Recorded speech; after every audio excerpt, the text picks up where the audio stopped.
Pirotski kačkavalj i pirotski sir donela su nomadska plemena iz Stare Grčke, na obronke Stare planine, i neki izvori kažu da to datira čak iz 14. veka.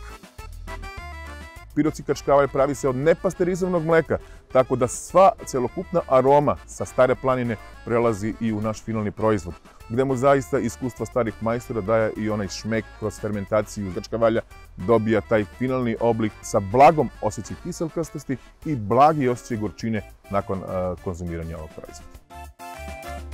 Pirot je od vajkada poznat po stočarstvu. Autohtona sorta pirotske ovce, pirotska pramenka daje nam 3 osnovna elementa koje čine naše brendove: vunu, mleko i meso, tako od kojih se proizvodi pirotski ćilim, pirotski kačkavalj i pirotska peglana kobasica. Ja sam inače bivši učenik mlekarske škole. Ljubav prema hrani je ta koja me inspirisala da upišem ovu školu, a mogu slobodno reći da su mi svi nastavnici bili mentori.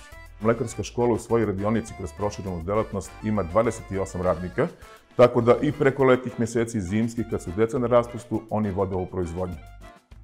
Naši učenici i obavljaju praksu u objektima Rode, koji su u kompaniji Mercator, ovde u Pirotu, tako da smo našli motiv za saradnju.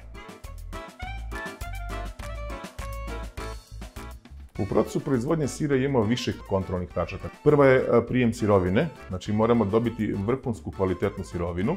Nakon toga imamo proces parenja baskije. I treći, da kažemo, ni malo beznačajniji moment, to je proces zrenja sira, koji zaista u uslovima kakvi jesu zahteva vrhunsko znanje i angažovanje svih ljudi na proizvodnji vrhunskog proizvoda.